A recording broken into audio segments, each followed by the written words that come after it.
number 20 USC at number 13 Notre Dame. Once again, this will be at 7:30 p.m. Honestly, this is one of the best rivalries in the sport.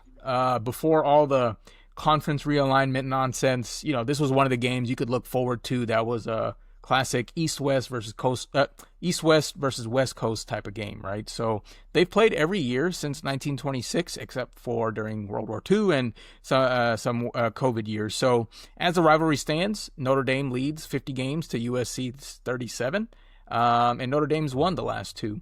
Apparently, this is the last time they have this game scheduled because USC is unclear in how the changing CFP, formats will affect their standings if they have to play a quality out-of-conference opponent like Notre Dame every year. So the latest I read, they're trying to take this on a year-to-year basis. Sounds bogus to me, but what are you gonna do? That's the world we live in. Can't even enjoy a good rivalry like this one. So, Aaron, looking at this game, what are you most excited to watch? What are you most excited to watch about this game Saturday evening?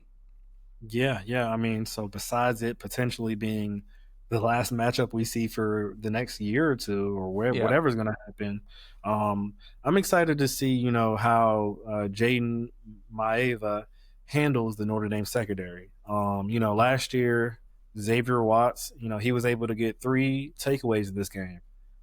He completely destroyed USC's hopes of winning last year. Maeva has been super elite this season, but he faces a pass defense that has played pretty stingy football over the past 3 weeks.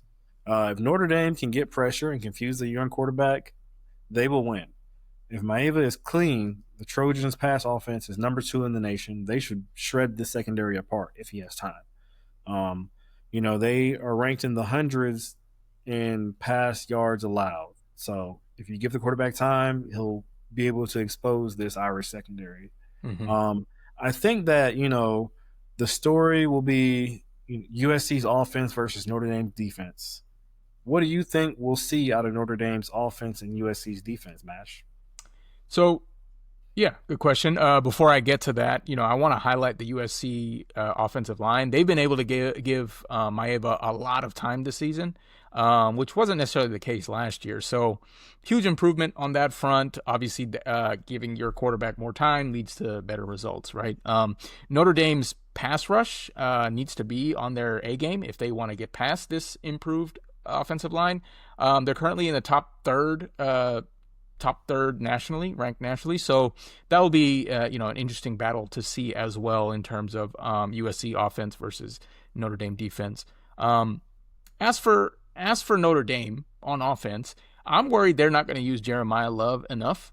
We've seen that happen a couple times throughout this season. I'm not sure if there are other, issues that he's dealing with health-wise or whatever, but they're going to have to lean on him if they want to win here.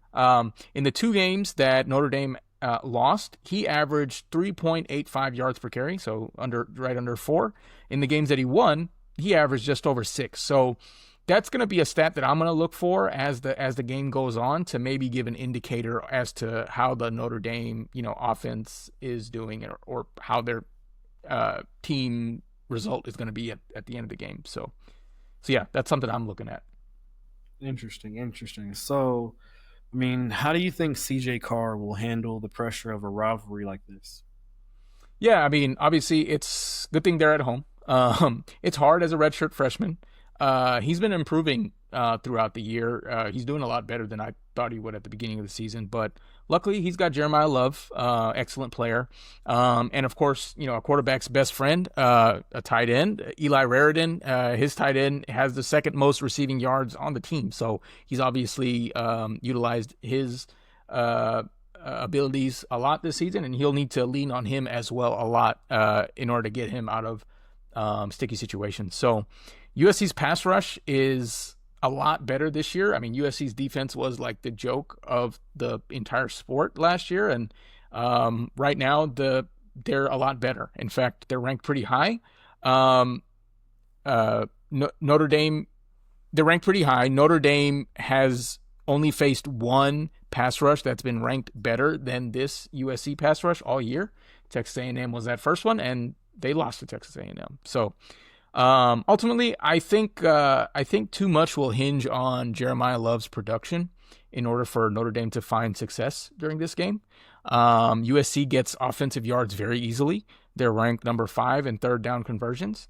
That means they stay on the field a lot. USC is great in the red zone, and Notre Dame allows opponents to score on 85% of their red zone trips. So USC is great when there's less than 20 yards left, and Notre Dame just lets them through. So I think USC will be on the field a lot longer than Notre Dame will, and I think Notre Dame won't find enough points on offense in this one. So to me, it just sounds like a lot of special teams and a lot of ticky-tacky stuff will have to go Notre Dame's way. And if I'm gonna make a pick, I'm not gonna expect that to happen. So to me, it points to a USC upset here. Mm-hmm. Okay. Yep. I'm gonna have to agree with you there. Really like how Lincoln Riley's, turned the team around this year, and yeah, I think they'll get the win.